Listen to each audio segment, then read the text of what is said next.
For years, the UFC series has been at the very top of MMA fighting games, and they are back this year after a year off with UFC Undisputed 3, ditching the yearly format it seems.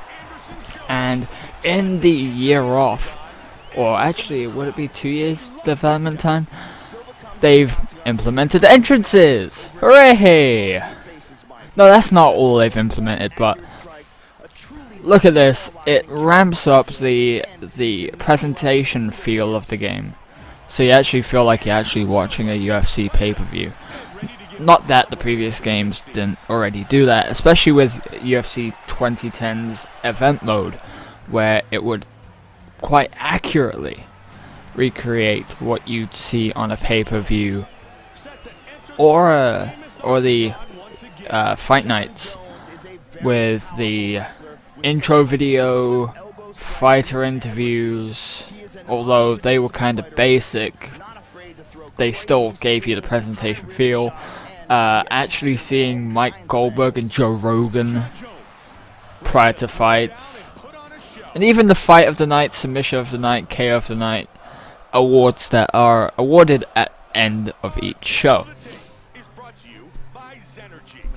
Now, UFC Undisputed 3 isn't that much different than your previous UFC titles. The main difference is in the submission system, which we'll get to in the second fight. This is John Jones versus Anderson Silva in the UFC Octagon. I pretty much go into the submission in my second fight, which is in a Pride ring for the first time ever in a UFC game. And you know, great inclusion, but I'll get to that afterwards. As you can see, Anderson Silva there, he's actually being billed as the as a UFC champion in this champion versus champion fight, which I don't think we see all that often in UFC, especially a non-title champion match. That is actually, I don't think that's ever really happened. Here we go. But the graphics, superior as always. Don't fix what ain't broken, I guess. Here's Eve Levine, Slaphead. And a slightly, just slightly, new cutscene for the UFC Octagon girls. Here we go. Now, as you, one of the big differences is the camera system, which isn't quite the same as you usually saw in UFC Undisputed 1 and 2. It seems to be a lot lower and zooms in as you get closer to your opponent.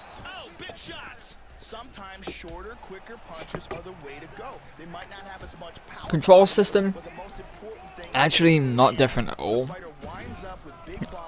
especially if you're using the amateur or the professional stick control. There's a submission system right there. That submission system is basically a chase your opponent around the octagon, which replaces the shine, so it gives you an on-screen feedback as to how you're doing against your opponent, which isn't a bad system, but it's really in the way. It's really in your face, and whilst you're focusing on that, you're barely having time to actually admire the beauty of the animation of the submission, which, to be fair, isn't all that great. But the shine system for me was a huge pain in my ass in the former games. So an actual system that you can see how well you're doing is actually better than having a shine system where you know nothing. All you know is that you spin. Oh, I've tapped out. You can spin as fast as you can, but you'll fucking tap out. And that's the end of that fight. thing about this demo is that you can only play one round. Only one round in this demo. So once you get beyond the first round, I guess it's game over. I've never gotten past the first round anyway. So really ruthless performance here. Got on top of him. And look at that. Look at that. One of the most impressive things about this fight is the fact that Jon Jones actually has Anderson's blood dripping down his shoulder, which is fun. It is actually quite fun. And you rarely see that in video games, having blood just your opponent's blood dripping from you. I'm sure Jones is bleeding too, but you know, I'd like to assume that was Anderson Silva's blood, because I'm not a fan of Anderson Silva.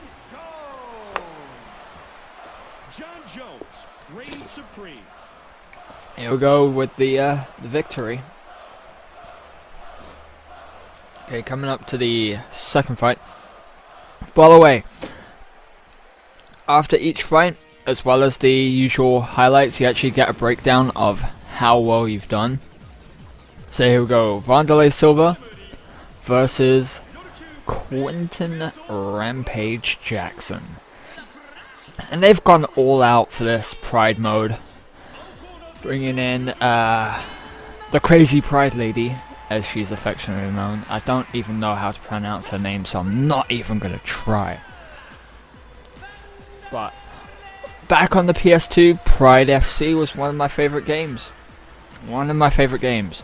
And it was created by THQ as well, which seems to come for a full circle for Pride, despite being a dead company. The rules for Pride are very much, well, not that much different from UFC rules. No low blows, no attacks to the spine. You can use knees to the head. You can kick people in the head. And obviously you're not in an octagon, so you actually have ropes to contend with.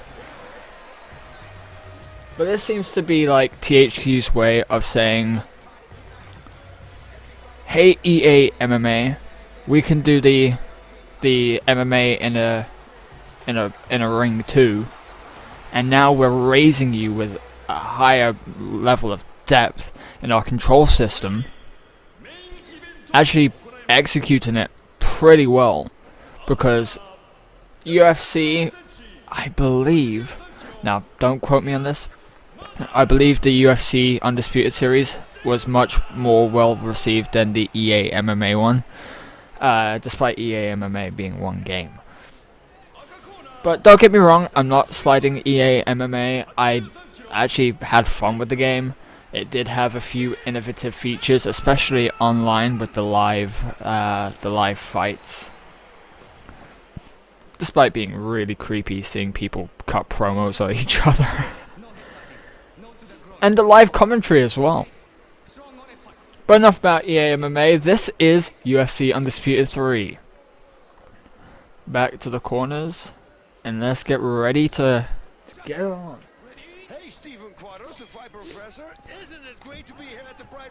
Now the ring seems much bigger than it ever did in Pride FC, which is obviously a good thing. And actually, I really regret not getting my first Pride fight recorded, because I was Wanderlei Silva and I knocked out Quinton Rampage Jackson in 9 seconds. 9 seconds into the first round. You'll go the north-south position, which looks really odd. Really odd. And in this video I try and get to grips more with the takedown system and the ground grappling, because I didn't do that in other fights. I was just too busy punching and kicking my way out. In this game I'm using the only way I'm comfortable with is the amateur system, where you flick the right stick up or down. But you do have the full level of control in the professional system, which is good, but it's not my cup of tea. I wasn't a fan of the way that it worked in like Fight Night or Skate, so I just prefer to save myself the headache and use the easiest way. And knees to the head, brutal, and I love this, oh, stomping on his head, and that's it, fight over. Quinton wins.